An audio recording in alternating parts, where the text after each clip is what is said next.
I had a little discussion with somebody named Dennis on my blog a while ago, and he left some comments after our discussion. The first discussion we actually had two discussions. The second one, unfortunately, I screwed up the recording, so I don't have a recording of it. With the first one, it was mostly just us. Well, it was mostly me just telling him he's a retard and him spurging out. It wasn't exactly productive. The second discussion was actually productive, and I didn't manage to record it because the call broke off in the middle, and then I forgot to start the recording thing again. So unfortunately, the whole discussion was basically lost. But it centered around certain questions that he posed, and I'm going to answer those questions. I'm going to give my answers to those questions because I think it's worth going over these, assuming I can find them. Okay, here we go. His first question was, do you think it's... Oh, and I should say, for context, this guy is an anarcho-capitalist. And he started commenting on my blog quite a while ago, back in 2019, basically making insulting comments on various posts about, mostly about anarcho-capitalism. I think he found my blog because of my interactions with JF, debunking the revolutionary phenotype. Because I think he made some comments about that. He was sort of defending JF, even though he doesn't know anything about biology, so it didn't make any sense. But his main focus was a blog post I made called The Case Against Anarchism, which is more than just the case against anarchism. It actually lays out a theory of society in very broad strokes. And he really didn't like that essay, so he made a bunch of comments about it. And I sort of struggled to get him to go and voice and have a discussion. And then we finally had a discussion like 3 years later. And it was mostly just... I mean, he wouldn't let me speak, so it was very... I just started insulting him and calling him an idiot and stuff. But then we did have the second discussion that was more interesting, which I fucked up the recording of, so that's unfortunate.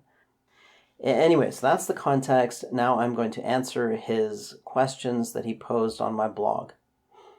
So here's the first question. Do you think it's just a fluke that every civilization converged upon rules that condemn murder, theft, rape, and assault? Doesn't that hint at some universal underpinning in our natures?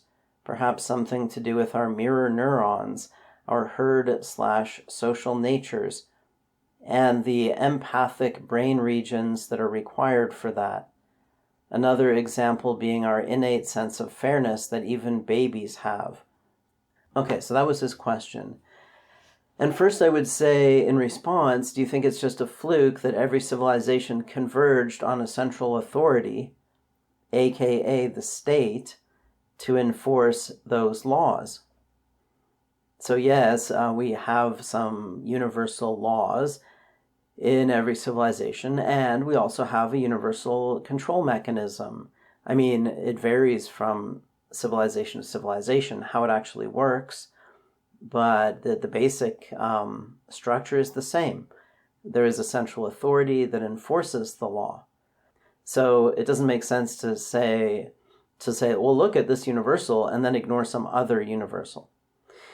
Okay, so anyway, now I'll explain why we have those common, which you could call moral principles or social rules.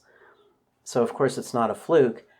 Every civilization has to solve the same problems of cooperation, which can be understood in terms of game theory as the prisoner's dilemma and the tragedy of the commons, or the free rider problem. Okay, so every civilization, every society has to solve game theoretic problems of cooperation. And every civilization, and I think we could define civilization as a society that is so big that not everybody knows everybody else. That's one way to define civilization. Or you could say living in cities, which has that implication.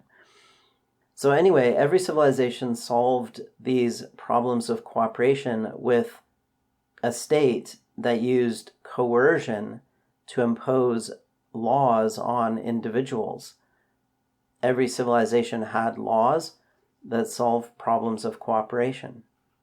For example, the law against murder solves the prisoner's dilemma that exists between strangers who could kill each other, right? They could kill each other, or they could take each other's stuff, or they could rape each other's wives and daughters. But by punishing those behaviors, you make it possible for them to cooperate because they can trust each other not to defect, at least not to defect in those dramatic ways. So this lowers the risk of defection by quite a bit, and thus enables strangers to cooperate. And every civilization has to solve the problem of getting strangers to cooperate. And every civilization solves it in the same way. They make a law against these behaviors, and then they enforce that law. And that makes large-scale societies possible. It makes it possible to live among people that you don't know, and that you have no personal reason for trusting or even for liking, but you can still cooperate with them. And you need not fear violence from them. Okay, so that's how you make large-scale societies work. You have a top-down authority that uses the threat of violence and a monopoly on violence to impose cooperation between strangers. And you're not free from coercion if you don't have the state. You're just at the mercy of anyone who is stronger than you. Any individual who can coerce you can then impose their will on you as an individual.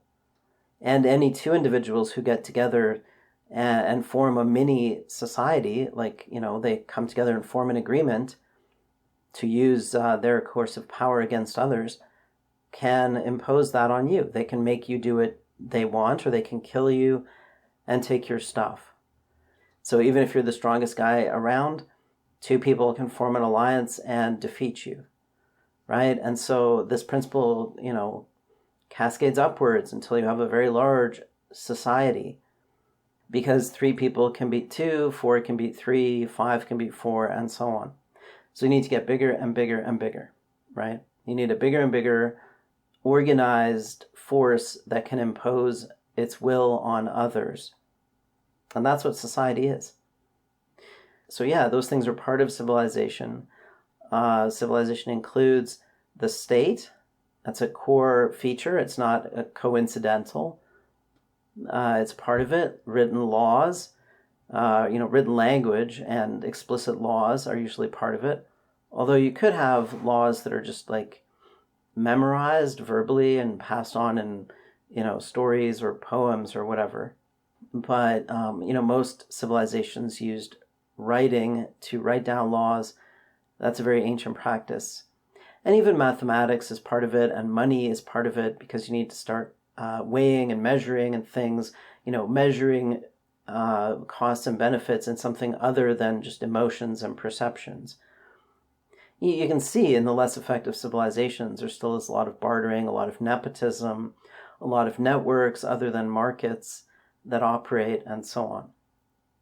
But yeah, the more we solve these problems, the more we move toward something like modern civilization that is based on abstract ideas like laws, money, property rights, ownership, contracts, institutions, positions of power within those institutions, and so on and so forth. Okay, now, humans do have roughly the same emotional structure, although there is variation between individuals. However, that common human nature, that shared human nature, is not good by your moral standards. It can produce things that you view as immoral, such as violence, whether it is interpersonal violence or war. We have the capacity for positive and negative empathy, which is hatred. We have the potential for both cooperation and competition. And which one comes out depends on the situation. Human nature is selfish, And humans can often benefit by killing other humans, or raping other humans, or taking stuff from other humans, etc. There is a potential to benefit from those actions, even from eating other humans. Many times in history when food was very scarce, people have eaten each other. They have hunted each other for food. So this idea that we will never do these things because we're empathetic is just bullshit. It's just a lie. We have the capacity to do those things, and we have the capacity for friendship, and we love our children, and we care about our family members, and so on. We have the potential for positive and negative relationships with other people. And what is brought out is going to depend a lot on the incentives, on the potential benefits of those relationships. In modern civilization, there is almost no benefit to killing, raping, or stealing. So you're not going to see very much of it. But if you change the environment, you might get a lot of that. So don't confuse what you see in a modern society with human nature per se. It is human nature in this environment. And if you put humans in a different environment, you get different behavior. Societies don't eliminate violence or competition. They project it outward. They project it at nature or other societies because they can't eliminate the basic competitiveness of life. Life is competitive. Resources are finite, and we must compete for finite resources. Society is cooperative, but individuals cooperate to compete. And war is one of the most important cooperative endeavors. It's a very important type of cooperation. Cooperating to kill other people, rape their women, and take their stuff. Okay, and this is a human universal. All civilizations fought wars in which they killed, raped, seized property, etc. Civilization is based on conquering land and establishing a monopoly on violence by the use of violence. You use violence to establish your land ownership, to conquer land and hold land and exclude other societies from that land. And then you use violence to impose order internally. So society is necessarily violent. And humans are necessarily violent because life is zero-sum at the margins. Once an ecosystem is fully populated, once it is filled up with life, then one way of life can only increase at the expense of another. One species can only increase at the expense of other species that compete for the same resources. One society can only increase at the expense of other societies, or at the expense of natural ecosystems, like replacing a forest with pasture land or farms. So competition is built into the nature of life. It's not something we can transcend, and it's not something that societies transcend. So my understanding of society and human nature makes perfect sense.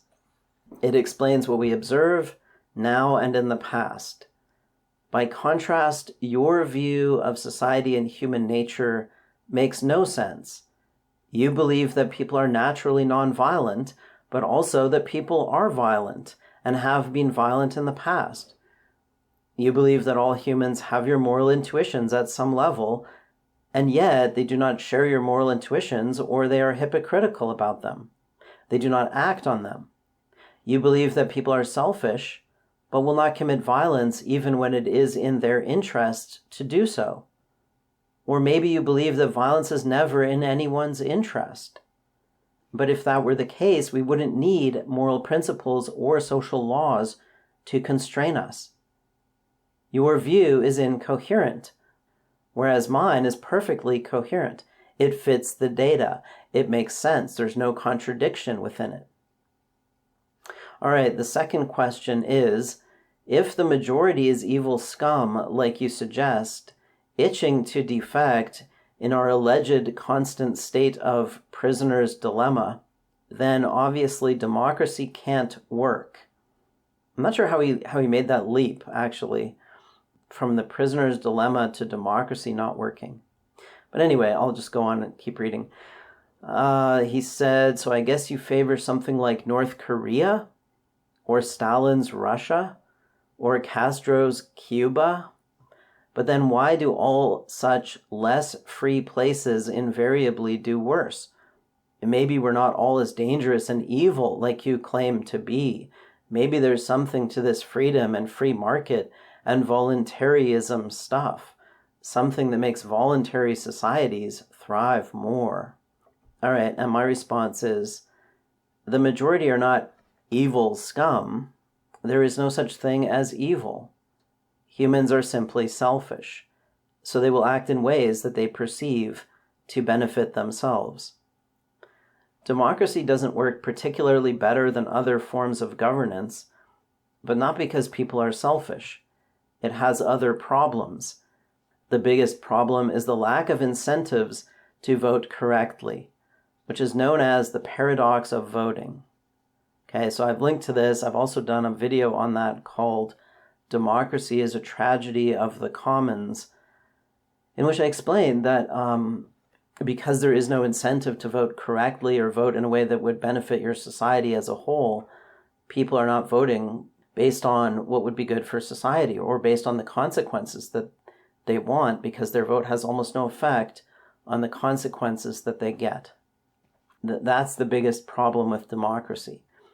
So I'm not like a huge fan of democracy, but I don't think that other systems are spectacularly better, and democracy may be slightly better than other systems, but it doesn't eliminate the problem of corruption, or, it doesn't fully eliminate game theoretic problems of cooperation. Those will always exist.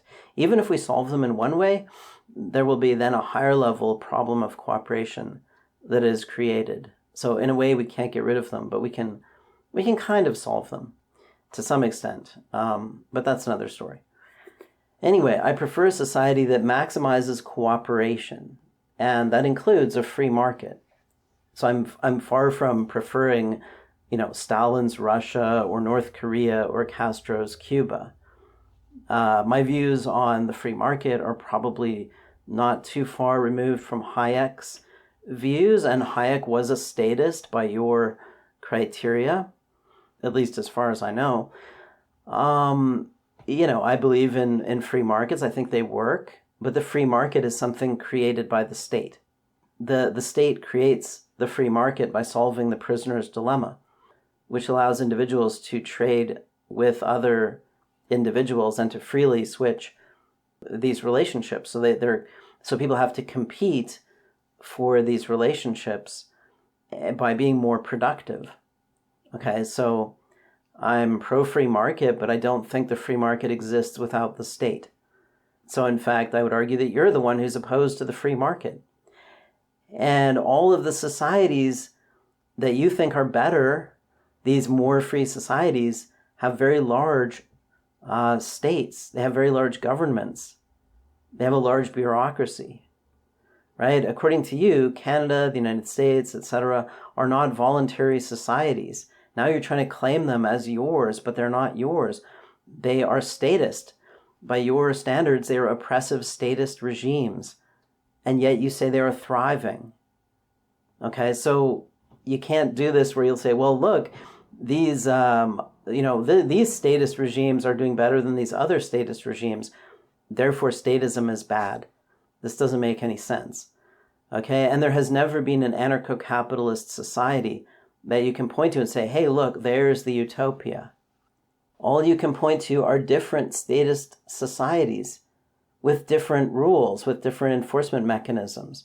And yeah, I definitely prefer those that give more scope to individual freedom. I don't believe we can micromanage individual behavior from the top down. I don't think that produces it doesn't produce a productive society. It doesn't generate progress. So I believe in a large scope of individual freedom within the constraints imposed by the state. Okay, so don't play this game where I either have to reject the state entirely or I have to reject markets. No, we can have the market and the state. And in fact, those two things go together. There is no market without the state. And I will also say something about the notion of freedom, that I think this is kind of a bogus notion. What really matters is agency. Can you do things that you want to do? What can you do? What powers do you have? Right? And I brought this up in our discussion, that, you're like, if a man puts a gun to your head and says, give me your wallet, you're still free to say no. But you might not like the consequences of it, right? Because he might shoot you in the head. So it's not that you're like more or less free, it's that you have more or less agency. That you can keep your wallet and your head, right? And if you're alone in nature, you are free in the sense that you view as being good. Nobody is coercing you, but nature is coercing you. Nature is violent. You have to worry about getting killed by animals. You have to worry about the weather. You have to struggle to produce food. You have very little agency in nature.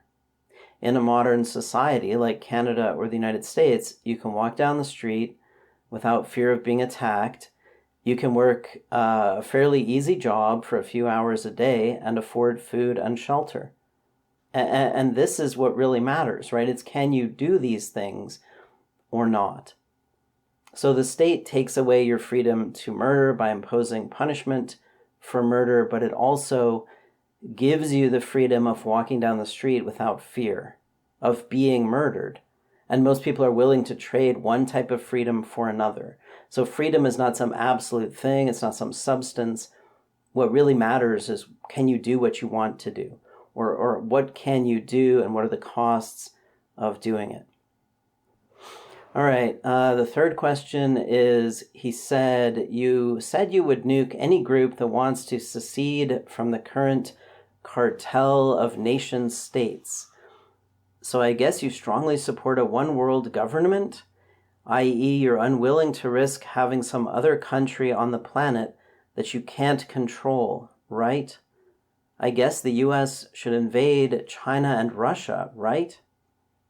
All right, and my response is, well, first of all, I was joking, obviously, when I said I would nuke your imaginary anarcho-capitalist city.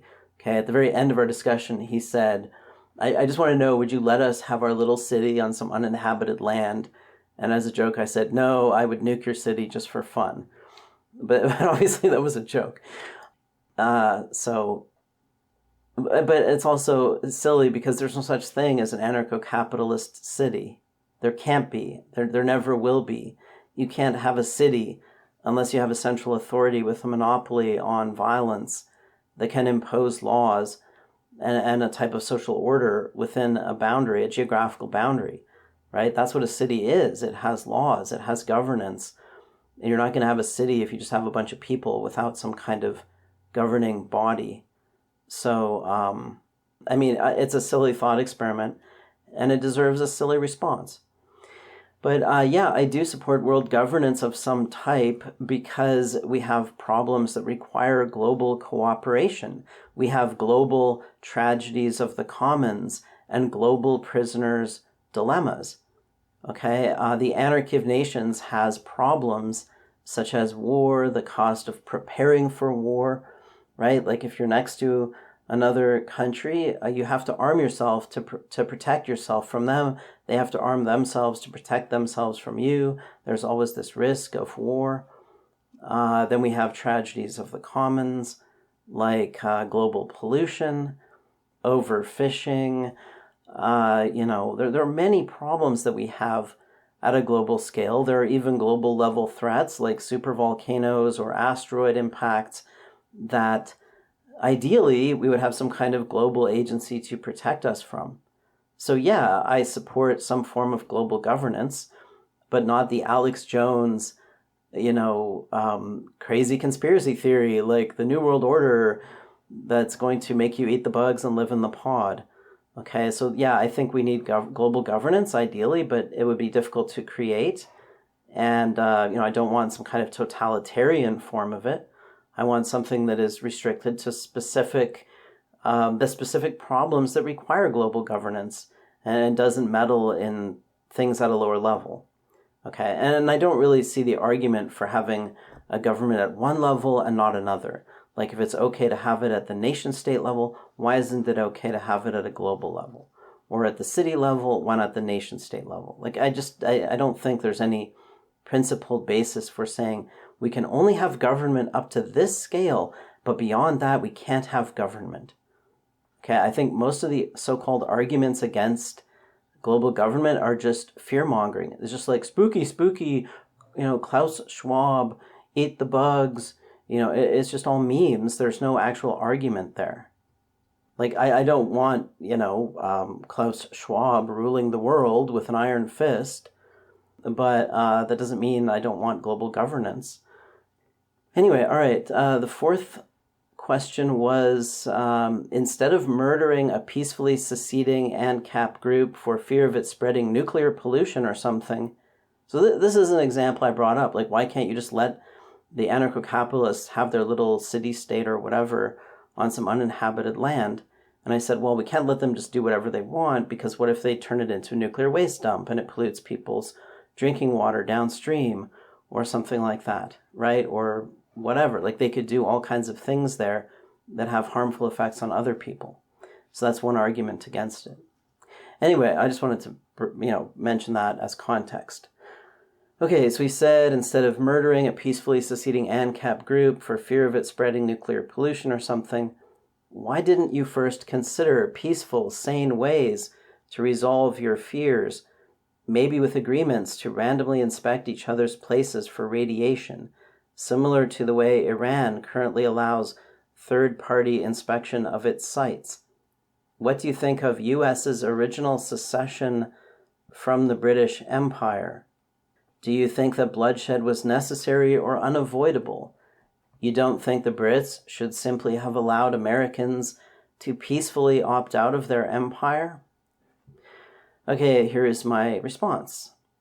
Well, there is no way to have a treaty with an anarcho-capitalist group because the group has no way of enforcing the treaty on its members.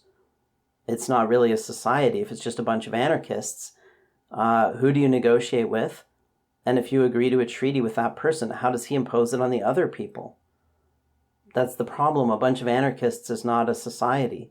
It can't make agreements. A big society could permit a small experimental society to exist within its borders, but it would still be ruling over it in some sense, right? Like, you could have a freedom zone or something, and you could say, well, okay, you're allowed to do whatever you want in here, subject to these constraints, right? But it wouldn't be a fully free society. It would be under the coercive control of the larger society. I mean, in some sense, that's the way it is, even bordering on a larger society. Canada can't just do whatever it wants, right? To some extent, it has to do what the U.S. wants or what the U.S. tolerates. So, I mean, we could have these little zones for the anarcho-capitalists and the communists to go and play their little games and have their little experiments and all that. But, that would require kind of giving them some free land, I guess. So there might be an argument against it for that reason. Like, what's the benefit to the bigger society other than, demonstrating that these ideas fail? But even when they fail, the anarchists will blame it on the state. They'll say, well, we didn't have real anarchism, or we didn't have real communism, or whatever. So I like the idea of having these little experiments and letting them fail to demonstrate that they don't work. But I'm not sure people are even persuaded by that. People haven't been persuaded that communism doesn't work, even after the failure of almost every communist society, right? Like, every society that tried communism either collapsed or abandoned communism or is living in some kind of, third world condition. But people still believe in communism. Anyway, as for the U.S.'s secession from the British Empire, I think it was short-sighted and unfortunate. I don't think it was a great idea. But, that's like Monday morning quarterbacking history, right? I don't know what would have happened if there had been no revolution or if the British had won. You can always say maybe the Americans should not have started the revolution, or maybe the British should have fought harder and imposed order on the Americans. And I don't know what the difference would have been if something else happened. Okay, question number 5. will you teach your kids that there is no such thing as good or bad, that they can steal and kill if they really want to, but to just make sure they don't get caught? And I guess you'll marry a similarly amoral wife, someone who doesn't value heroism or nobility, just an amoral, opportunistic girl, right? Heroes are just cringe, fictional people, right? Just fantasy. According to you, we're all spineless, violent animals, unworthy of admiration, unworthy of freedom, right? Adam Back isn't a hero, right? You need to keep him enslaved for his own good, right? So this is all like, it's kind of like letting go of your moral delusions. I guess, yeah, it's kind of disillusioning to realize that, yeah, maybe there really aren't heroes. Maybe we aren't really noble in the way that you were brought up to believe. Anyway, yeah, I tell my kids that there's no such thing as good and evil. I've told them that. I don't lie to my children. Yeah, my wife doesn't believe in objective morality, but she's not like all that philosophical. I think it's just sort of obvious to her, not being and she's like an atheist too. But I mean, we don't really. I mean, we had some philosophical discussions way back in the day, but not so much lately. But yeah, I mean, you don't need to believe in these things to live a normal life. Being amoral is like being an atheist. It just means you don't have a delusion. It doesn't mean you start running around killing people. It's not these delusions that prevent people from killing each other. There is no incentive to go around killing people. Maybe for some people who have very strange psychology that really want to kill people or whatever, they do have that impulse. But for most people, whether they believe in morality or not, it's going to have almost no effect on their behavior. And it certainly isn't going to make them be, immoral. It's just going to give them a better understanding of themselves and of society. In fact, I even have moral intuitions like everybody else. I just know what they are. I've said this before, and I really don't, I find it distasteful to talk about these things. But the reality is I'm a pretty nice guy. Like, I'm a pretty kind-hearted person. I take spiders outside, and I try to, save birds if they, are hurt or whatever. Every now and then I do little favors for people, even though they probably won't be reciprocated, and I probably won't gain anything from it. But that's just my own, I don't think this means I'm a good person or something. It's just my temperament, my character. And I find this distasteful because it's often so dishonest when people paint this picture of themselves.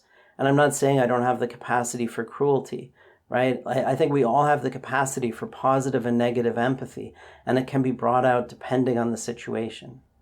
Okay. So yes, I teach my children there is no such thing as good or evil, and none of them has ever committed a crime, as far as I know. None of them has even stolen something from the store, as far as I know. And I really don't think that they would do that. And I've told them, don't do that. It's stupid. And maybe that kind of honesty is better than telling them, oh, you shouldn't do that because of some magic that exists somewhere that I can't explain. Maybe you should just be honest and say, well, you can steal if you want to, but there are consequences. And in the long run, all you're doing is taking a risk with your life. And what are you gaining? A chocolate bar or something? Like, you're gaining some little benefit at some big risk. Just don't do stupid things. That's stupid, right? Just like don't go hanging off a cliff. Even if you can do 20 pull-ups, it doesn't mean you should hang off a cliff and do 20 pull-ups or even one pull-up. Just don't take that risk.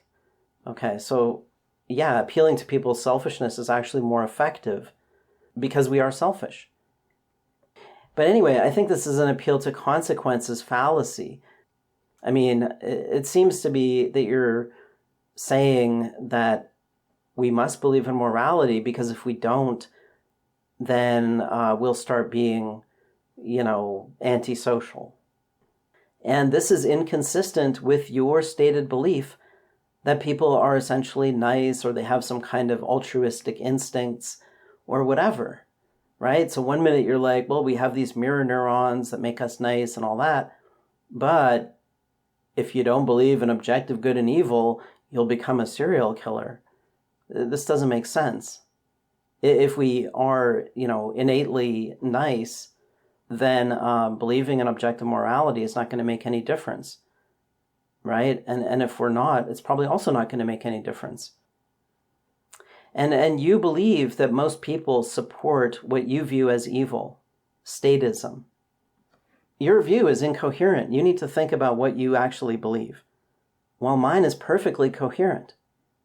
If you stop believing in morality, no inconsistency emerges.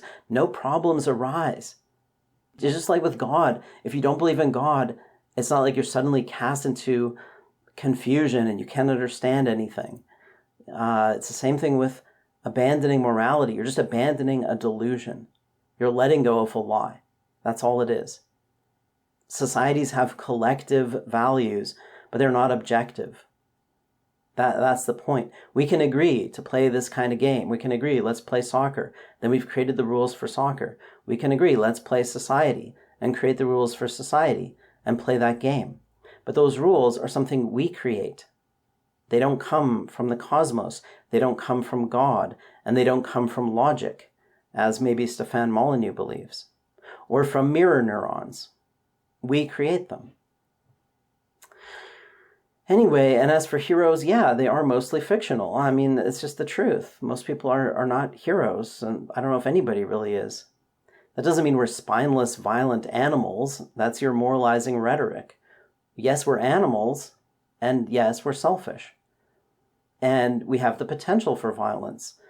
I don't know what spineless means in that statement. Why would that be spineless? Is a lion spineless because it kills other lions and it eats animals? I don't get that part, but yeah, we're animals, we're selfish, and yes, we are violent. We're not magical beings. I'm sorry, that's disillusioning, I know, but yeah, that's the truth. And I think Adam Back is the guy who invented Bitcoin, or maybe that's a theory. So is he a hero? No, he did it for his own reasons. He probably benefited from it. He's just another selfish human being doing his thing, doing what he views as, good for him. Okay, the sixth question was, doesn't Bitcoin throw a wrench in your tire spokes? Every government opposes it. It undermines statism. It's purely voluntary and peaceful. It's spontaneous organization. Somehow people are mysteriously converging on the most Ancap money, the most voluntary money, the hardest, soundest money. It's anarchic organization, and it's thriving. All right, my response is, no, Bitcoin doesn't pose any problem for my worldview. It's a meme asset with no practical uses. It doesn't function as money any more than Tesla shares do. Even if it did, that doesn't contradict anything that I believe, or pose any problem of explanation. I never said there can't be spontaneous organization. Many things emerge bottom up. Language is a much better example than Bitcoin. No top-down authority imposed the English language on people. It emerged. People can find these coordination points. They can, generate agreements on things if there are incentives that make that happen. So you're mixing up a bunch of different things. Like if one thing can emerge spontaneously from the bottom up, then everything can be like that. Well, some things can. Some things can, some things can't, right? That's the thing. And as for Bitcoin undermining statism, well, I think that's just silly.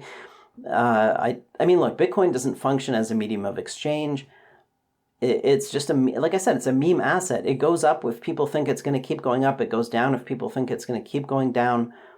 It's like a self-organizing pyramid scheme. That's something that can also emerge spontaneously. A pyramid scheme. People don't buy Bitcoin to use it as a currency. They buy it just to sell it later and make more real currency that they can use for real goods and services in the real economy, in the real market, right? So Bitcoin is just another asset like Tesla shares or something like that. So it doesn't have that function. It poses no threat to real currencies.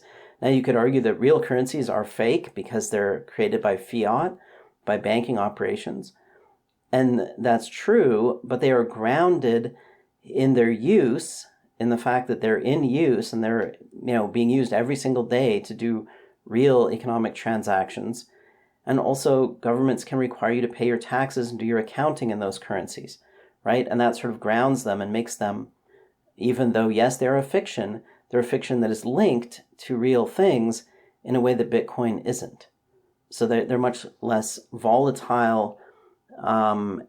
Whereas again, Bitcoin, it went down by almost 2/3 over 3 months or something like that. It spiked up to $66,000 and then fell down to $20,000 over 3 months, I think. So this behavior is not this makes it close to useless as a currency because you can't hold it and be confident that it will retain value. And yes, I know that the governments are depreciating the value of their currency and you can't really hold it and expect it to retain value, but it doesn't go down by 60% in 3 months, right? So it might go down by 10% a year now, which sucks.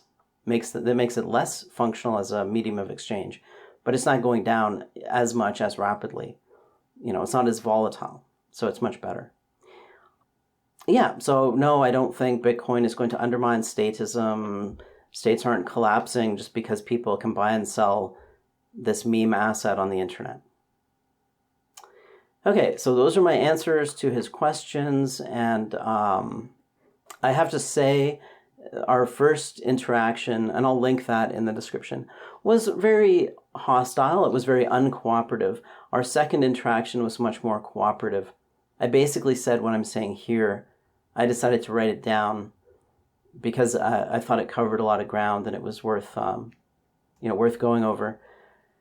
And I enjoyed the second discussion, and I don't dislike Dennis. I think I did dislike him when he was being a complete pissant, like one of these people who's doesn't listen and just snarks at you and kind of shouts at you in comments and insults you. This preachy, self-righteous moralizing doesn't really appeal to me, but I did enjoy our second discussion. I feel really bad about not recording it. And I would always be willing to have another discussion with Dennis. So I'll just end it there. As always, thanks for listening.